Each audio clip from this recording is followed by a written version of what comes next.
जैसा कि Bohr model में हमने पढ़ा कि किसी इलेक्ट्रॉन को जब एक्स्ट्रा एनर्जी मिल जाती है तो वो हायर एनर्जी स्टेट में चले जाता है ना। कोई इलेक्ट्रॉन मान लेते हैं कि ग्राउंड स्टेट में है, अगर उसके पास और एनर्जी आती है तो एनर्जी एब्जॉर्ब करके हायर एनर्जी वाले ऑर्बिट्स में वो जा सकता है ना। तो देखेंगे यहाँ पर हमने एक अरेंजमेंट बनाया है, ये एक सील्ड ट्यूब है और इस सील्ड ट्यूब के अंदर हाइड्रोजन गैस भरा हुआ है। ये देख रहे हैं एक हीटर है तरह से, तो हीटर से क्या करें हम लोग यहाँ का टेम्परेचर बढ़ा रहे हैं। टेम्परेचर बढ़ाने से क्या होगा, हाइड्रोजन गैस जो है, एटम जो है, उनके पास एनर्जी आएगी, वो एक्साइटेड स्टेट में जाएंगे।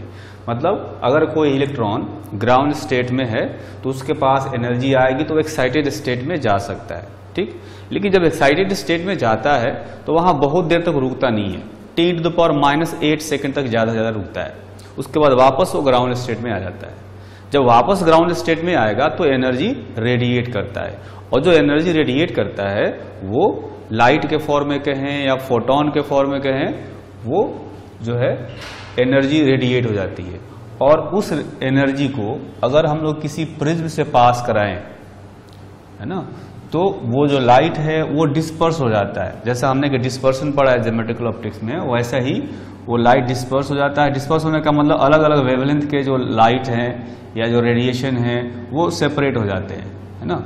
तो ये जितने भी यहाँ पर डिफरेंट वेवलेंथ के लाइट दिखते हैं आपको, इनके कलेक्शन को कहा जाता है एमिशन स्पेक्ट्रम, है ना। अभी हम लोग यही पढ़ने वाले हैं, emission spectrum of hydrogen and hydrogen like atom. तो पहले हम लोग बात करेंगे हाइड्रोजन एटम के लिए, है ना। तो जो भी मैंने समझाया उसको मैं यहाँ पर एक बार नोट डाउन करता हूँ ताकि आपको ध्यान रहे, है ना। कह सकते हैं वेन एवर और when hydrogen gas is heated, then electron in ground state may move to excited states by observing energy, but it hardly remains there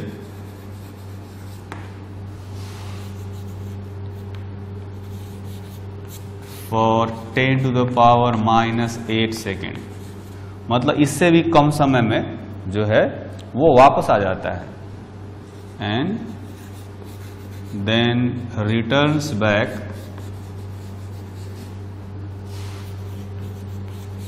to ground state।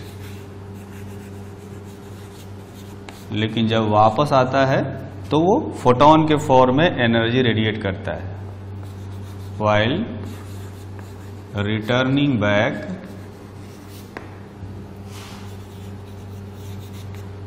it radiates energy and radiated energy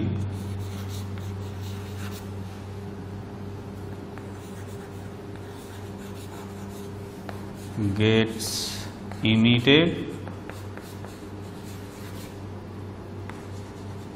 in the form of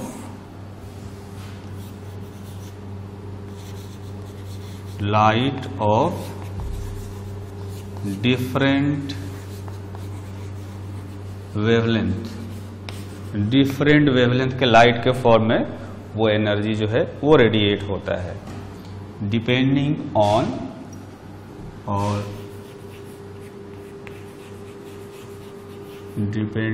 on the gap और energy gap between ground state and excited state from where electron returns। जिस excited state से return होता है उसके और ground state के बीच में जो एनर्जी गैप होगा, उस एनर्जी गैप के हिसाब से वेवलेंथ का जो है डिफरेंट वेवलेंथ का लाइट ये इमिट करता है। जैसे यहाँ पर देखेंगे फिगर में दिखाया गया है, ये फर्स्ट ऑर्बिट है, यानी कि ग्राउंड स्टेट है एक्चुअली में, ये है ना, ये ग्राउंड स्टेट हो गया और बाकी सारे ये एक्साइटेड स्टेट हो गए।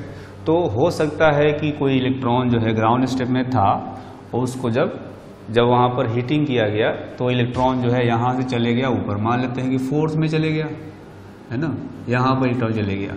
अब यहाँ से ये फिर वापस ग्राउंड स्टेट में आएगा। जब ग्राउंड स्टेट में आएगा तो ग्राउंड स्टेट में आने के कई सारे तरीके हैं। हो सकता है कि पहले 4 से 3 में जाए, फिर 3 से 2 में जाए, फिर 2 से 1 में जाए, ऐसे आ सकता है। या ये भी हो सकता है कि 4 से सीधे 2 में आ जाए, फिर 2 से 1 में आ जाए, है ना। ये भी हो सकता है कि 4 से सीधा 1 में आ जाए। तो डिफरेंट एनर्जी गैप, जैसे यहाँ से यहाँ आएगा तो एनर्जी गैप इतनी पड़ेगी, इस एनर्जी गैप के हिसाब से वो जो लाइट जो है डिफरेंट वेवलेंथ का लाइट इमिट करेगा। फिर यहाँ पर एनर्जी गैप अलग है, यहाँ पर एनर्जी गैप अलग है, ये डिफरेंट एनर्जी गैप होगा। अगर डायरेक्ट यहाँ से यहाँ आ गया तो एनर्जी गैप बड़ा है तो वेवलेंथ छोटा हो जाएगा। अगर डायरेक्ट यहाँ से यहाँ आ गया तो ये एनर्जी गैप सबसे बड़ा है, तो इस केस में वेवलेंथ सबसे छोटा आएगा, है ना। तो डिफरेंट एनर्जी गैप के हिसाब से डिफरेंट वेवलेंथ का लाइट जो है यहाँ पर इमिट होता है। अगर हम ऐसा करें कि ये जो इमिटेड लाइट है उसको किसी प्रिज्म से पास करें, when emitted or radiated light is passed through a prism,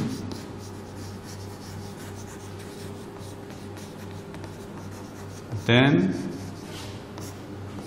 it gets dispersed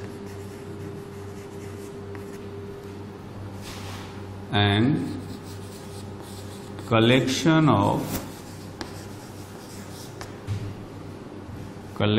of wavelengths of dispersed light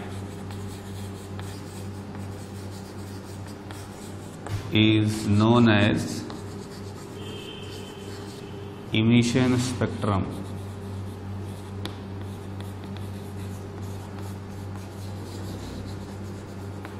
है ना, मतलब जितने भी लाइट यहाँ पर बाहर निकले, जैसे यहाँ पर दिख रहा है कि 4 निकले हैं, तो चारों का डिफरेंट वेवलेंथ होगा। तो चारों का वेवलेंथ का जो कलेक्शन है उसको हम लोग कहते हैं इमिशन स्पेक्ट्रम। जैसे मान लेते हैं, let electron jumps from n is equal to n initial. ध्यान रखना है कि ये हायर एनर्जी स्टेट होगा, हायर एनर्जी स्टेट है, to n is equal to n final, ये लोअर एनर्जी स्टेट होगा। देन तो जो एनर्जी गैप होगा, अगर एनर्जी गैप की बात करें तो ये आएगा इनिशियल एनर्जी जब इस ni वाले स्टेट में था, minus final. Higher energy state में एनर्जी ज़्यादा होगी, यानी इनिशियल एनर्जी ज़्यादा होगी, फाइनल एनर्जी कम होगी। दोनों का जो डिफरेंस है वो एनर्जी गैप कहलाता है। अब ये जो एनर्जी है इसको हम लोग कुछ इस तरह से लिख सकते हैं, minus RCH Z square by NI square, है ना। अगर आपको याद हो तो एनर्जी का फॉर्मूला मैंने बताया था कि E इज इक्वल टू होता है minus RCH Z square by N square, ये फॉर्मूला बताया था फाइनली। तो उसी फॉर्मूले को मैं यहाँ पर यूज कर रहा हूँ। तो इनिशियल एनर्जी निकालना है तो Z square by NI square, है ना, NI स्टेट में था, माइनस फिर फाइनल एनर्जी निकालना हो तो minus RCH Z square divided by NF square, है ना। तो देख सकते हैं कि यहाँ से जो एनर्जी गैप की वैल्यू आएगी डेल्टा E, ये हो जाएगा, इसमें से RCH और Z स्क्वायर कॉमन लिया जा सकता है, RCH into Z square 1/n final square minus 1/n initial square, ये आ गया। ठीक, अब ये जो डेल्टा ई है एनर्जी गैप, इतनी एनर्जी गैप के बराबर ही जो लाइट इमिट होता है उसकी एनर्जी होती है, जो फोटोन इमिट होते हैं उसकी एनर्जी होती है इतनी। तो फोटोन की एनर्जी को हम लोग कैसे लिख सकते हैं, डेल्टा ई को लिखा जा सकता है hc/λ is equal to RCH Z square 1/n final square minus 1/n initial square, ऐसे लिखा जा सकता है। तो देखेंगे कि इसमें से HC यहाँ भी है और HC यहाँ भी है, कैंसिल हो जाएगा तो बचेगा 1/λ is equal to R into Z square 1/nf स्क्वायर माइनस 1/ni स्क्वायर, है ना। तो ये जो फॉर्मूला है ये काफ़ी इंपॉर्टेंट फॉर्मूला है। इस फॉर्मूले को यूज करके जो इमिशन स्पेक्ट्रम है उसके वेवलेंथ को हम लोग फाइंड कर सकते हैं। लैम्डा हो गया wavelength of light emitted when electron jumps from n is equal to ni to n is equal to nf, है ना। इसमें रेडबर्ग कांस्टेंट है r, इसकी वैल्यू मैंने बताया था, और डिफरेंट एटम्स के लिए जेड की वैल्यू डिफरेंट रखेंगे। हाइड्रोजन की बात करेंगे तो जेड का वैल्यू इसमें 1 रख दिया जाएगा, ठीक है। तो हाइड्रोजन लाइक एटम्स के लिए जेड की वैल्यू कुछ रखनी पड़ेगी और हाइड्रोजन के लिए जेड का वैल्यू जस्ट 1 रहेगा। तो ये फॉर्मूला R इंटू 1/nf स्क्वायर माइनस 1/ni स्क्वायर हो जाएगा। तो ये मैंने जनरल फॉर्मूला एक डिराइव कर दिया। अब इस पर एक एग्जाम्पल कर लेते हैं। एग्जाम्पल दिया गया है, find wavelength of radiation emitted when electron jumps from n is equal to 5 to n is equal to 2 in He plus ion, है ना, हीलियम प्लस आयन है। तो अगर हम बात करें हीलियम आयन की तो इसमें कहा गया कि n इज इक्वल टू 5 से, यानी कि n इनिशियल जो है वो 5 है, n फाइनल जो है ये 2 है, 5 से 2 में जंप कर रहा है ना। और हीलियम के लिए जेड का जो वैल्यू है वो रखा जाएगा 2। तो इस फॉर्मूले में रखते हैं 1/λ is equal to R Z square 1/n final square minus 1/n initial square. R Z का वैल्यू यहाँ पर 2 रख देंगे और जो फाइनल NF है वो हो जाएगा 2 का स्क्वायर माइनस 1/इनिशियल n है 5 इसका स्क्वायर। तो ये हो जाएगा 4 इंटू R इंटू, यहाँ पर हम लोग ऐसा कर सकते हैं कि इन दोनों का अगर एलसीएम ले लें तो 4 इंटू 25 ये आएगा 25 माइनस 4, है ना। तो लिखा जा सकता है, ये तो 4 और ये 4 हम लोग कैंसिल कर सकते हैं। 25 में से 4 गया तो ये आ जाएगा 21R डिवाइडेड बाई 25। तो जो लैम्डा की वैल्यू आएगी ये हो जाएगा 25/21R। ध्यान रखना है कि जो रेडबर्ग कांस्टेंट है इसकी वैल्यू होती है 1.097 इंटू 10⁻⁷ पर मीटर, है ना, ऐसा यूनिट है। तो इस तरह से हम लोग किसी भी ट्रांजिशन के लिए जो है वेवलेंथ की वैल्यू कैलकुलेट कर सकते हैं। तो ये जो इमिशन स्पेक्ट्रम है उसको 3 पार्ट्स में क्लासिफाई किया जाता है। एक होता है कंटिन्यूअस स्पेक्ट्रम, दूसरा होता है लाइन स्पेक्ट्रम और तीसरा होता है बैंड स्पेक्ट्रम। कंटिन्यूअस स्पेक्ट्रम में सारे वेवलेंथ, करीब करीब सारे वेवलेंथ प्रेजेंट होते हैं। when all the wavelengths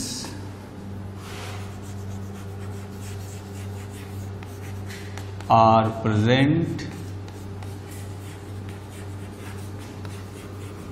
in the spectrum.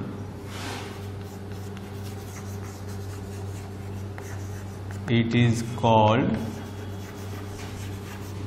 continuous spectrum,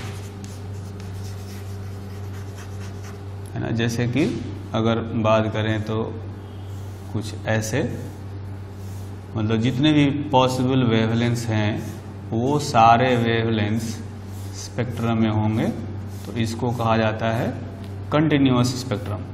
ठीक। दूसरा मैंने बताया लाइन स्पेक्ट्रम। लाइन स्पेक्ट्रम में कुछ फिक्स्ड वेवलेंथ ही प्रेजेंट होते हैं। When only some fixed wavelengths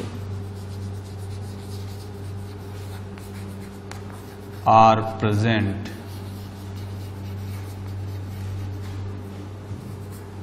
in the spectrum, then it is called line spectrum। और जो तीसरा स्पेक्ट्रम है, लाइन स्पेक्ट्रम में क्या होता है कि जैसे कुछ फिक्स्ड लाइंस होंगी, ऐसे ऐसे बीच में से लाइंस जो है मिसिंग है, मतलब बीच में कुछ वेवलेंथ यहाँ पर गायब है ना, तो ये लाइन स्पेक्ट्रम हो गया। तीसरा वाला होता है, हम लोग कहते हैं इसको band spectrum.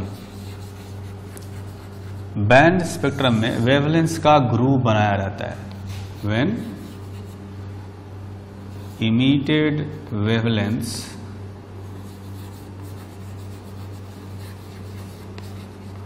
are grouped into several bunches। bunches मतलब गुच्छे के फॉर्म में ये होते हैं, है ना। then spectrum is called band spectrum। जो हाइड्रोजन स्पेक्ट्रम होता है वो एक्चुअली में लाइन स्पेक्ट्रम होता है, जिसमें कि कुछ फिक्स्ड वेवलेंथ ही होते हैं, सारे वेवलेंथ नहीं होते। और बैंड स्पेक्ट्रम का मतलब हो गया, जैसे यहाँ पर देखेंगे तो करीब करीब सारे वेवलेंथ है, फिर बीच में बहुत सारे वेवलेंथ गायब है, फिर यहाँ पर कुछ वेवलेंथ है, फिर में बहुत सारे गायब हैं, फिर लगातार कुछ ऐसे। तो देख सकते हैं कि यहाँ पर वेवलेंथ का ग्रुप है ना, बीच में से ये सारे वेवलेंथ गायब हैं, यहाँ वाले गायब हैं। तो इस टाइप का जो इमिशन स्पेक्ट्रम है उसको बैंड स्पेक्ट्रम कहा जाता है। जो हाइड्रोजन स्पेक्ट्रम होता है वो एक्चुअली में लाइन स्पेक्ट्रम होता है। हम लोग अब बात करें यहाँ पर हाइड्रोजन स्पेक्ट्रम की, जैसे ये हम लोग देख रहे हैं हाइड्रोजन स्पेक्ट्रम। तो हाइड्रोजन स्पेक्ट्रम में देखेंगे मैंने कई सारे एनर्जी लेवल्स दिखाए हैं। ये n=1 है, n=2, मतलब ground state, first excited state, second excited state, ऐसे है। तो जब इलेक्ट्रॉन ऊपर जाएगा और वहां से जो है एनर्जी रेडिएट करते हुए नीचे आएगा तो डिफरेंट वेवलेंथ्स जो है वो इमिट हो सकते हैं। ठीक। अगर हम बात करें जो है, जैसे ये है ग्राउंड स्टेट, तो किसी भी स्टेट से जब ग्राउंड स्टेट में इलेक्ट्रॉन जंप करता है तो जो भी वेवलेंथ्स इमिट होते हैं उनके कलेक्शन को हम लोग कहते हैं लाइमन सीरीज, है ना। जैसे कि हो सकता है कि दूसरे वाले से पहले वाले में आ गया, ऐसे कह सकते हैं, दूसरे वाले से पहले में आ गया, फिर तीसरे से पहले में आएगा, फोर्थ में से, मतलब किसी भी एक्साइटेड स्टेट से अगर ग्राउंड स्टेट में इलेक्ट्रॉन आता है और एनर्जी रेडिएट करता है तो उस रेडिएशन को लाइमन सीरीज में काउंट किया जाता है ना। ये जो मैंने दिखाया रेडिएशन से ये सारे जो है कलेक्टिवली लाइमन सीरीज के नाम से जाने जाते हैं। ठीक। उसी तरह से अगर किसी भी हायर एक्साइटेड स्टेट से अगर कोई इलेक्ट्रॉन फर्स्ट एक्साइटेड स्टेट में आता है, जैसे कि 3 से आ सकता है 2 में, फिर 4 से भी आ सकता है 2 में, 5 से आ सकता है 2 में। तो इस तरह से मतलब कि n = 2 में हायर एक्साइटेड स्टेट से अगर कोई इलेक्ट्रॉन आता है, एनर्जी रेडिएट करता है, तो उसको हम लोग बाल्मर सीरीज में काउंट करते हैं। ये हो गया बाल्मर सीरीज। मतलब जो जितने भी वेवलेंथ आपको इसमें दिखेंगे, सारे वेवलेंथ का जो कलेक्शन है उसको हम लोग बाल्मर सीरीज में काउंट करते हैं। उसी तरह से एक और सीरीज है, जैसे कि जो सेकेंड एक्साइटेड स्टेट है, यानी n = 3। अगर इसमें कोई इलेक्ट्रॉन आता है किसी भी हायर एक्साइटेड स्टेट से, जैसे हो सकता है कि 4 से 3 में आ जाए, हो सकता है 5 से 3 में आ जाए, हो सकता है 6 से 3 में आ जाए, है ना, 7 से या 8 से, किसी से भी जब n = 3 में आता है, इसको हम लोग रखते हैं पास्चन सीरीज में। यह आएगा पास्चन सीरीज। उसके बाद जैसे n = 4 है, तो किसी भी हायर एक्साइटेड स्टेट से अगर n = 4 में आता है, जैसे यहां पर आ सकता है ना, तो n = 5 से आया, 6 से, 7 से, 8 से, कहीं से भी आएगा, तो उस सीरीज को हम लोग कहते हैं जो है ब्रैकेट सीरीज। मतलब जितने भी वेवलेंथ आपको दिख रहे हैं, सबका जो कलेक्शन है उसको ब्रैकेट सीरीज में रखा जाता है। उसी तरह से ये हो सकता है कि किसी हायर एक्साइटेड स्टेट से n = 5 में इलेक्ट्रॉन आ जाए, जैसे 6 से 5 में आ गया, 7 से 5 में आ गया, या 8 से 5 में आ गया। तो ये जो वेवलेंथ के कलेक्शन है, इसको हम लोग रखते हैं यहाँ पर फंड सीरीज में। इसको कहा जाता है फंड सीरीज, है ना। अगर मैंने यहाँ पर बहुत सारे ऑर्बिट्स दिखाए हैं, ये न्यूक्लियस हो गया बीच में, और ये सारे ऑर्बिट्स हैं, n = 1, n = 2, n = 3, 4, 5, 6, 7, है ना। तो इसमें भी समझ सकते हैं कि अगर किसी भी हायर एक्साइटेड स्टेट से, जैसे कि 2 से 1 में आ गया, या 3 से 1 में आ गया, 4 से 1 में आ गया, 5 से 1 में आ गया, या 6 से 1 में आ गया, या 7 से 1 में आ गया, ये जो सारा है इसको हम लोग काउंट करते हैं लाइमन सीरीज में, है ना। ये लाइमन सीरीज में आएगा। उसी तरह से किसी हायर एक्साइटेड स्टेट से n = 2 में आ जाए, जैसे n = 3 से आ गया 2 में, है ना, या n = 4 से आ गया, n = 5 से आ गया, है ना, ऐसे। तो किसी भी हायर एक्साइटेड स्टेट से अगर n = 2 में जाता है, तो इसको हम लोग रखते हैं बाल्मर सीरीज में, ठीक। उसी तरह से n = 3 जो है ये वाला, इसमें आ सकता है कोई इलेक्ट्रॉन, वो भी हायर एक्साइटेड स्टेट से, यहां से आ सकता है, फिर यहां से आ सकता है ना। तो ये जो सारे वेवलेंथ आपको दिख रहे हैं, इनको हम लोग पास्चन सीरीज में काउंट करते हैं, पास्चन सीरीज। तो ये हो गया n = 3 में। अब n = 4 में भी आ सकता है, जैसे ये हो गया, मतलब 7 से 4 में गया, हो सकता है 6 से 4 में गया हो सकता है 5 से 4 में गया हो। तो इसको जो है हम लोग ब्रैकेट सीरीज में काउंट करते हैं, ब्रैकेट सीरीज। उसी तरह से ये तो हो गया 4th वाला, n = 4, n = 5 में आ सकता है, जैसे ये है n = 5, है ना। तो 7 से 5 में जा सकता है, या 6 से 5 में जा सकता है। तो ये जो वेवलेंथ का कलेक्शन बनेगा, इसको हम लोग फंड सीरीज में रखते हैं, ठीक। तो ये तो हमने देख लिया नोमेनक्लेचर एक तरह से, कि कौन सा वेवलेंथ जो है वो किस सीरीज में काउंट होता है।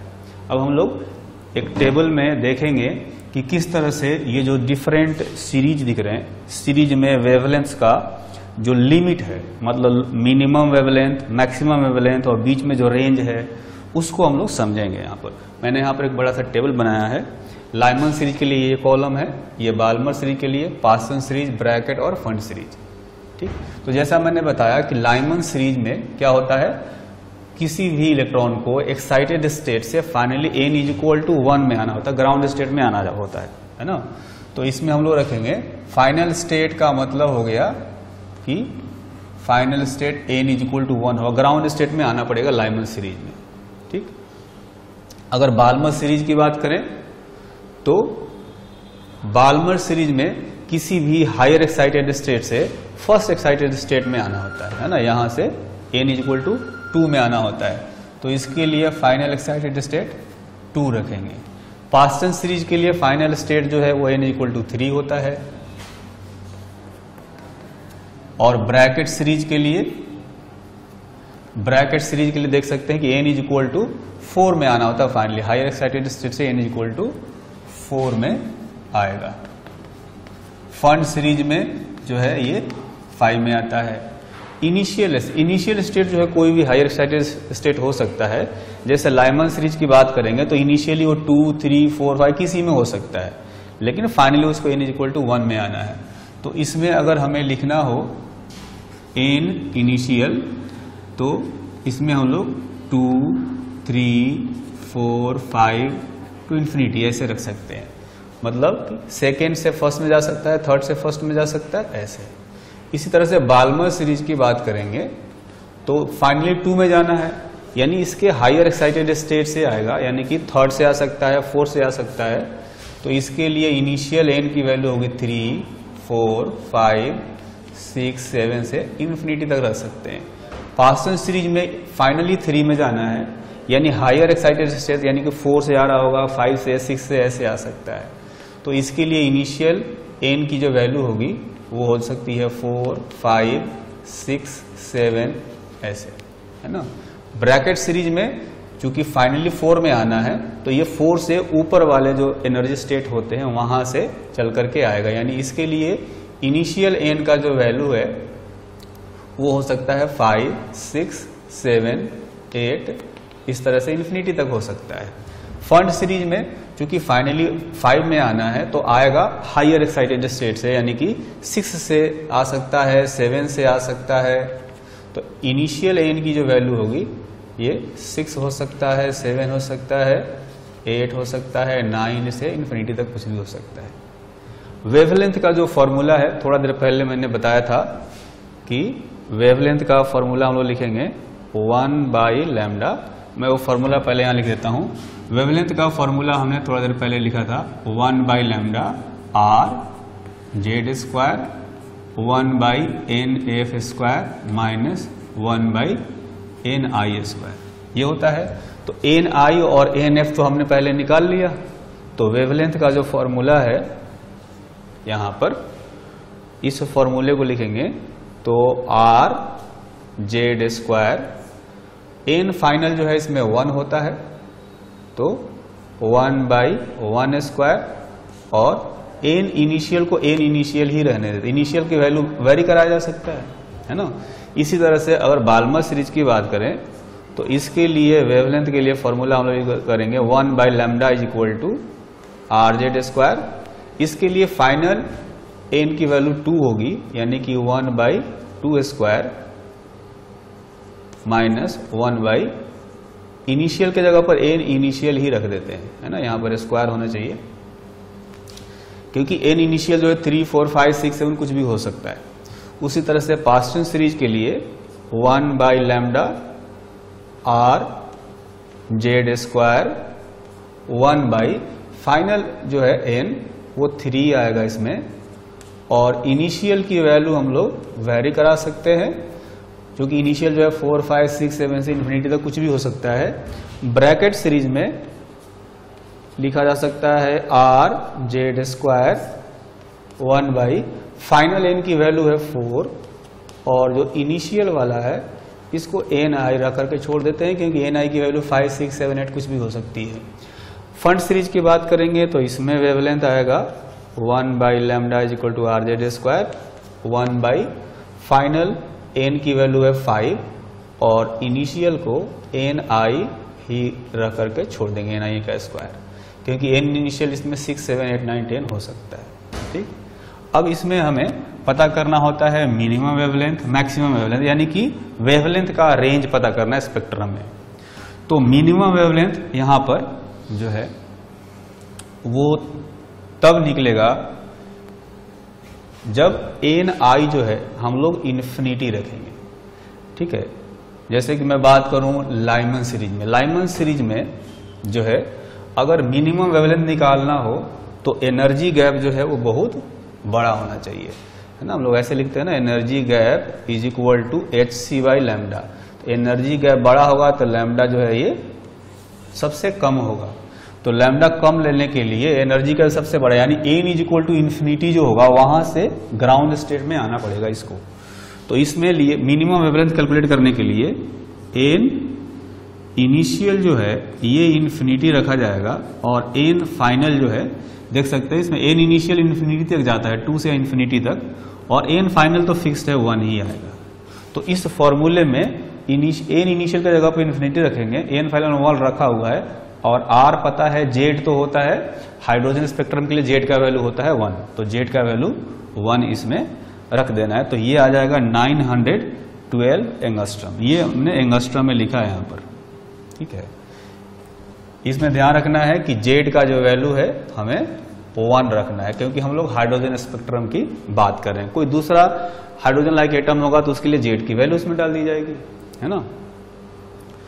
तो ये हो गया लाइमन सीरीज का मिनिमम वेवलेंथ 912। अगर बाल्मर सीरीज का मिनिमम निकालना है तो उसमें भी n इनिशियल जो है वो इन्फिनिटी रखेंगे, है ना, क्योंकि इसमें भी एनर्जी गैप बड़ा करना है। बाल्मर सीरीज में n इक्वल टू इन्फिनिटी से n इक्वल टू 2 पर आएगा तो एनर्जी गैप बहुत ही बड़ा होगा, तो वेवलेंथ सबसे छोटा होगा। तो n इनिशियल इन्फिनिटी रखना है और n फाइनल जो है वो यहां से 2 रखेंगे। n फाइनल फिक्स्ड है इनका, n फाइनल सबका फिक्स्ड है, n इनिशियल बदला जा सकता है। तो मिनिमम वेवलेंथ के लिए n इनिशियल इन्फिनिटी रखना है। ठीक है, तो ये वैल्यू रखने में इस फॉर्मूले में जब ये वैल्यूज हम लोग रखेंगे तो मिनिमम वेवलेंथ आएगा 3646 एंगस्ट्रम, है ना। पास्टन सीरीज में जो है जैसा कि मैंने बताया n इनिशियल इन्फिनिटी रखा जाएगा और n फाइनल पहले से पता है 3, इस फॉर्मूले में रखेंगे तो मिनिमम वेवलेंथ आएगा 8204 एंगस्ट्रम, है ना, ये आ जाएगा। उसी तरह से ब्रैकेट सीरीज की बात करें तो इसमें भी n इनिशियल रखा जाएगा इन्फिनिटी और n फाइनल जो है 4 रखेंगे कि n 4 जो है फाइनल वाला फिक्स्ड है। और ये जो वैल्यू है इस फॉर्मूले में रखने से लैम्डा मिनिमम की वैल्यू आएगी 14850 एंगस्ट्रम। फंड सीरीज में n i रखेंगे इन्फिनिटी और n फाइनल रखेंगे 5 जो कि यहां दिया हुआ है। तो इस फॉर्मूले में ये वैल्यू रखने से मिनिमम वेवलेंथ आएगा 22790 एंगस्ट्रम। ठीक, अब अगर हमें मैक्सिमम वेवलेंथ पता करना हो इस सीरीज का तो देखेंगे कि ये वेवलेंथ मैक्सिमम करना है तो एनर्जी गैप मिनिमम करना पड़ेगा।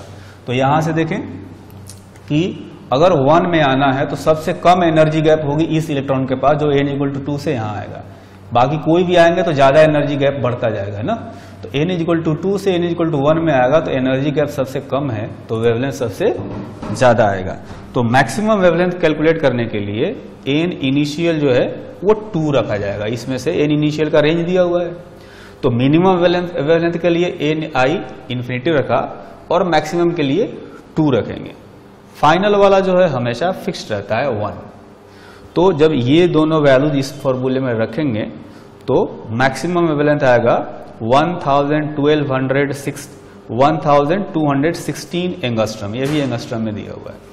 उसी तरह से बाल्मर सीरीज में जो n इनिशियल है वो ये रखेंगे 3, है ना, और n फाइनल जो है वो फिक्स्ड है 2। एनर्जी गैप कम करना है तो जस्ट 3 वाले से 2 वाले में ले जाएंगे, है ना। यहां देखें जब 3 से 2 में जाएगा तो एनर्जी गैप सबसे कम है और बाकी के लिए एनर्जी गैप ज्यादा है। तो इस केस में 3 और 2 की वैल्यू जब रखेंगे n इनिशियल एंड फाइनल की इस फॉर्मूले में तो मैक्सिमम वेवलेंथ आएगा 6563 एंगस्ट्रम, है ना। पास्टन सीरीज में एन इनिशियल जो है मैक्सिमम वेवलेंथ फाइंड करने के लिए एन इनिशियल रखेंगे 4, ये वाली वैल्यू, और एन फाइनल जो है वो फिक्स्ड है 3 यहां पर, है ना। ये दोनों वैल्यूज इस फॉर्मूले में रखेंगे तो मैक्सिमम वेवलेंथ आएगा 18,753 एंगस्ट्रॉम। उसी तरह से ब्रैकेट सीरीज में मैक्सिमम वेवलेंथ फाइंड करने के लिए एन इनिशियल रखेंगे 5 और एन फाइनल फिक्स्ड है 4, है ना। तो ये दोनों वैल्यूज इस फॉर्मूले में रखेंगे तो मैक्सिमम वेवलेंथ आएगा 40,515 एंगस्ट्रॉम। उसी तरह से फॉन्ट सीरीज के लिए, ये जो फॉन्ट सीरीज है इसके लिए इनिशियल जो है वो हम लोग रखेंगे 6 और फाइनल 5 रखेंगे, क्योंकि हमें मैक्सिमम वेवलेंथ निकालना है। तो मैक्सिमम वेवलेंथ के लिए जस्ट 6 से 5 में भेजा जाएगा इलेक्ट्रॉन को। तो मैक्सिमम वेवलेंथ आएगा इस फॉर्मूले में इस एन की वैल्यू रखने से वो आएगा 74,583 एंगस्ट्रॉम। ठीक, तो अभी हमने मिनिमम और मैक्सिमम वेवलेंथ पता कर लिया हर सीरीज का। तो अगर सीरीज लिमिट की बात करें, सीरीज लिमिट का मतलब कि मिनिमम और मैक्सिमम, तो लैम्डा मिनिमम देखेंगे, इसमें हमने निकाला है 912 और लैम्डा मैक्सिमम जो है, या डायरेक्ट मैं सिर्फ लिमिट लिख देता हूं, ये 900 मिनिमम है 912 और मैक्सिमम है 1216। बाल्मर सीरीज में मिनिमम है 3646 और मैक्सिमम है 6563 एंगस्ट्रॉम। ये रेंज एक्चुअली में बताया जाए। सीरीज लिमिट का मतलब ये मिनिमम ये मैक्सिमम बीच में रेंज है। तो अगर हम बात करें इसके लिए पार्सन सीरीज के लिए तो मिनिमम है 8204 एंगस्ट्रॉम और मैक्सिमम है 18753। ब्रैकेट सीरीज के लिए मिनिमम है 14,850 और मैक्सिमम है 40,515। फंड सीरीज के लिए मिनिमम आया है 22,790 एंगस्ट्रॉम और मैक्सिमम आया है 74,583 एंगस्ट्रॉम। ठीक, ये जो है मैक्सिमम वेवलेंथ है। तो यहां पर रेंज जो हमने लिखा है ये भी एंगस्ट्रॉम में लिखा है। अब देख सकते हैं कि ये जो वेवलेंथ का रेंज है ये अल्ट्रा वायलेट रीजन में आता है। ये जो है बाल्मर सीरीज एक्चुअली में विजिबल रीजन में आता है ना। और पास्टन सीरीज इंफ्रारेड में, ये इनफैक्ट आगे वाले सारे चूंकि वेवलेंथ इनके बहुत ही बड़े हैं तो ये सारे इंफ्रारेड रीजन में आते हैं, है ना। तो ये जो है इमिशन स्पेक्ट्रम का पूरा जो है एक्सप्लेनेशन हो गया। तो अब बोर थ्योरी से रिलेटेड और जो इमिशन स्पेक्ट्रम होता है उससे रिलेटेड हम लोग 2 एग्जांपल्स करेंगे जो कि एनसीईआरटी में सोलर एग्जांपल के फॉर्म में दिए गए हैं। जैसे कि ये पहला एग्जांपल देखेंगे, पूछा गया है 10 kg satellite circles earth once every 2 hours in an orbit having a radius of 8000 kilometre. मतलब जो अर्थ है वो सेंटर पर है और जो सैटेलाइट है वो इस तरह से ऑर्बिट कर रहा है, बिल्कुल वैसे ही जैसे कि इलेक्ट्रॉन जो है किसी न्यूक्लियस के अराउंड रिवॉल्व कर रहा होता है। तो इसका जो टाइम पीरियड है ये दिया गया है 2 आवर्स और इसका जो रेडियस है वो दिया गया है 8000 किलोमीटर, मतलब 8 × 10⁶ मीटर, ये रेडियस हो गया। आगे कहा गया है assuming that Bohr's angular momentum postulate applies to the satellite just as it does to an electron in the hydrogen atom, then find the quantum number of orbit of satellite। जैसा कि अगर electron nucleus के around घूमता है तो हम लोग कहते हैं कि उसका एंगुलर मोमेंटम जो होगा mvr वो h/2π का इंटीग्रल मल्टीपल होता है। तो अगर यही कॉन्सेप्ट इस सैटेलाइट के रिवोल्यूशन के लिए लगाया जाए तो n का वैल्यू क्या होगा, क्वांटम नंबर क्या होगा, वो हमें बताना है। ठीक है, तो ये जो एंगुलर मोमेंटम है इसको mvr भी लिख सकते हैं और हम चाहें तो इसको I × ओमेगा भी लिख सकते हैं। सैटेलाइट घूम रहा है तो moment of inertia × angular velocity, ये भी एंगुलर मोमेंटम होता है, nh/2π के इक्वल आएगा, है ना। तो मोमेंट ऑफ इनर्शिया जो है इसको लिखा जा सकता है mr², है ना, क्योंकि ये जो सैटेलाइट है इसको हम लोग पार्टिकल जैसा ट्रीट करेंगे। तो इसका सैटेलाइट का मास, इसका ऑर्बिट का रेडियस rn में लिख देता हूँ, क्योंकि nth ऑर्बिट की बात कर रहे हैं हम लोग, nth ऑर्बिट मार रहे हैं। और जो ओमेगा होता है, ओमेगा एंगुलर वेलोसिटी होता है, इसको मैं लिख सकता हूँ 2 pi by time period is equal to NH divided by 2 pi. ठीक है, तो देखेंगे कि इसमें सब कुछ जो है वो दिया गया है, मास भी दिया गया है, रेडियस भी दिया गया है, टाइम पीरियड भी दिया गया है। तो n की वैल्यू हम लोग यहाँ पर फाइंड कर सकते हैं। जो मास है, इसमें मास देखेंगे 10 kg दिया गया है, रेडियस जो है वो दिया गया है 8 × 10⁻⁶ SI यूनिट में, यानी कि मीटर में दिया गया है, into 2 pi by time period. Time period है 2 आवर्स दिया गया है, मैं इसको सेकेंड में कन्वर्ट कर देता हूँ। ठीक है, ये हो गया is equal to n into H का वैल्यू होता है 6.6 × 10⁻34 डिवाइडेड बाई 2 पाई। तो यहाँ से जब आप n की वैल्यू फाइंड करेंगे तो ये आएगा 5.3 × 10⁻45।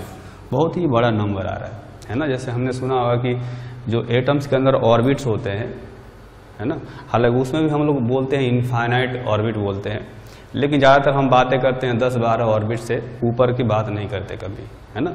और ये तो बहुत ही ज़्यादा नंबर है ना। तो ये जो क्वांटम नंबर है इस ऑर्बिट का वो बहुत ही बड़ा है। ठीक, इसके बाद आते हैं अगले एग्जाम्पल पर। ये जो एग्जाम्पल है ये लाइमन सीरीज जो होता है मिशन स्पेक्ट्रा का, उससे रिलेटेड है। इसमें पूछा गया है using the Rydberg formula calculate the wavelength of the first 4 spectral lines of Lyman series of the hydrogen spectrum. तो लाइमन सीरीज जो है का इमिशन कब होता है, ये जैसे K सेल है, K सेल का मतलब हो गया कि n इज इक्वल टू 1, फिर ये हो गया n is equal to 2, n is equal to 3, n is equal to 4। तो किसी भी हायर एनर्जी ऑर्बिट से जब K सेल में इलेक्ट्रॉन जंप करता है और जो फोटोन इमिट होता है वो लाइमन सीरीज में काउंट होते हैं, है ना। तो इसमें जो रीडवर्क फॉर्मूला है, रीडवर्क फॉर्मूला, इसको हम लोग लिख सकते हैं hc डिवाइडेड बाई लैम्डा, और ये होता है 13.6 into 1 by n final square minus 1 by n initial square, है ना। जैसे कि अगर सपोज मान लेते हैं कि n ये जो है n इनिशियल है और ये n फाइनल है। n फाइनल हमेशा ही n इज इक्वल टू 1 होगा, किसी भी हायर एनर्जी ऑर्बिट से n इज इक्वल टू 1 में आना है, तो फाइनली जो है n फाइनल 1 हो जाएगा, है ना। तो अगर यहाँ से यहाँ आता है तो ये जो एनर्जी गैप है यहाँ से यहाँ का, वो एनर्जी गैप हम लोग ऐसे लिखते हैं। और ये एनर्जी गैप जो होता है इमिटेड फोटोन की एनर्जी होती है, जिसको हम लोग hc बाई लैम्डा लिख सकते हैं। लैम्डा उस इमिटेड फोटोन का वेवलेंथ है ना। तो यहाँ से आप देखेंगे कि तो लैम्डा का वैल्यू हम लोग क्या लिख सकते हैं, hc डिवाइडेड बाई 13.6। ये एक्चुअली में इलेक्ट्रॉन वोल्ट में होता है, electron volt 1 by n final square minus 1 by n initial का स्क्वायर, है ना। तो इनकी वैल्यू रखेंगे, जैसे h का वैल्यू होता है 6.6 इंटू 10⁻⁻34, c होता है 3 इंटू 10⁸। सब कुछ मैं ऐसा यूनिट में रख रहा हूँ। ये जो एनर्जी है इसको भी जूल में कन्वर्ट कर देंगे, 13.6 इंटू 1.6 इंटू 10⁻⁻19। फाइनल n का जो वैल्यू होगा ये हमेशा 1 होगा, है ना। और n इनिशियल जो है वो वेरी करेगा, ठीक है। जो कि फर्स्ट 4 लाइंस का बोला गया है, फर्स्ट 4 का मतलब 2 से 1 में जाएगा, फिर 3 से 1 में जाएगा, 4 से 1 में जाएगा और 5 से 1 में जाएगा। ये first 4 lines of Lyman series के बारे में बता सकते हैं इस तरह से, है ना। तो इसमें जो ni है, ni का वैल्यू मैं 2, 3, 4 और 5 रख सकता हूँ। n फाइनल जो है वो फिक्स्ड है 1। तो बारी बारी से रखेंगे और लैम्डा की वैल्यू निकालेंगे। तो जो लैम्डा है, पहले अगर हम बात करें यहाँ से, जैसे 2 से 1 में गया इलेक्ट्रॉन, अगर 2 से 1 में जाए तो जो वेवलेंथ आएगा, आप एन इनिशियल का वैल्यू इसमें रखेंगे 2, यहाँ पर 2 रख देंगे। तो यहाँ से यहाँ जाने पर जो जिस वेवलेंथ का फोटोन इमिट होगा उसका वेवलेंथ ये आएगा, आप कैलकुलेट करके चेक करेंगे, ये हो जाएगा 1218 एंगस्ट्रॉम। उसी तरह से जो दूसरा लाइन है, मतलब कि n = 3 से n = 1 में जाएगा, है ना, तो उसमें n इनिशियल जो है 3 रखेंगे और n फाइनल 1 हमने पहले रखा हुआ इसी फॉर्मूले में। तो यहाँ से फाइंड करेंगे तो ये आएगा 1028 एंगस्ट्रॉम। फिर तीसरा वेवलेंथ आएगा जब 4 से 1 में जाएगा, तो उसमें n इनिशियल का वैल्यू 4 रखेंगे और n फाइनल 1 पहले से रखा हुआ है ना। तो लैम्डा 4 से 1 के लिए जो आएगा 974.3 एंगस्ट्रॉम आ जाएगा। और जो फोर्थ वाला वेवलेंथ है, मतलब n = 5 से n = 1 में जब ट्रांजिशन होगा तो लैम्डा 5 to 1 ऐसे लिखेंगे, है ना। तो इसमें n इनिशियल हम लोग 5 रखेंगे और n फाइनल 1 पहले से रखा हुआ है, इसमें से लैम्डा की वैल्यू कैलकुलेट कर लेंगे। तो ये आएगा 951.4 एंगस्ट्रॉम, ठीक है। तो ये पहले जो 4 लाइन्स है उनका वेवलेंथ आ गया। तो हमने बोर का जो एटॉमिक मॉडल पढ़ा उसमें हमने 3 पोस्टुलेट्स पढ़े, जिसमें से जो सेकंड पोस्टुलेट है जिसमें बताया गया कि किसी भी इलेक्ट्रॉन का ऑर्बिट के अंदर जो एंगुलर मोमेंटम होता है वो h/2π का इंटीग्रल मल्टीपल होता है, ठीक। तो ये जो कॉन्सेप्ट है एंगुलर मोमेंटम के क्वांटाइजेशन का, कि ये जो एंगुलर मोमेंटम है वो h/2π का इंटीग्रल मल्टीपल ही होना चाहिए, तभी इलेक्ट्रॉन उस ऑर्बिट में रिवॉल्व कर सकता है ना। तो ये जो क्वांटाइजेशन की थ्योरी है ये लोगों को काफ़ी पजल कर रहा था, वो समझ में नहीं आ रहा था कि ये जो कॉन्सेप्ट है ये कहाँ से आया, ऐसा क्यों होगा कि जो इलेक्ट्रॉन है केवल उसी ऑर्बिट में रिवॉल्व करेगा जिसमें उसका एंगुलर मोमेंटम h/2π का इंटीग्रल मल्टीपल होगा, ठीक है। तो उस पोस्टुलेट को, जो सेकंड पोस्टुलेट है, उसको डी ब्रोगली ने एक्सप्लेन किया। कैसे एक्सप्लेन किया? जैसे हम लोग जानते हैं कि जो वेव ऑन स्ट्रिंग है, किसी भी तरह का जो वेव होता है वो स्टेशनरी वेव फॉर्म करता है। जैसे हम बात करें वेव ऑन स्ट्रिंग की, तो उसमें कोई भी जो वेव है ना, वो तभी स्टेशनरी वेव फॉर्म करता है जब उस स्ट्रिंग के ऊपर उतना ही डिस्टेंस ट्रेवल करता है जो डिस्टेंस उसके वेवलेंथ का इंटीग्रल मल्टीपल होता है ना।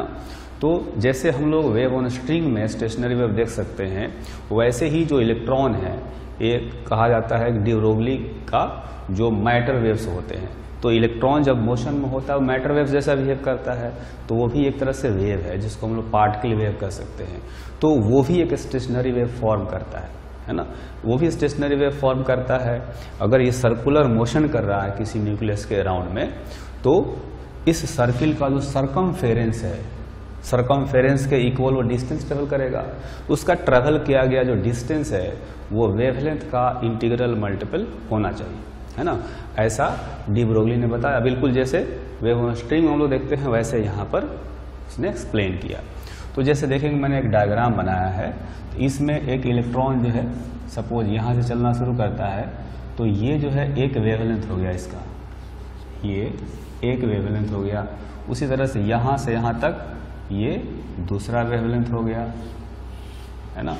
तो ऐसे देखेंगे यहाँ पर टोटल मैंने यहाँ पर 4 वेवलेंथ दिखाए हैं।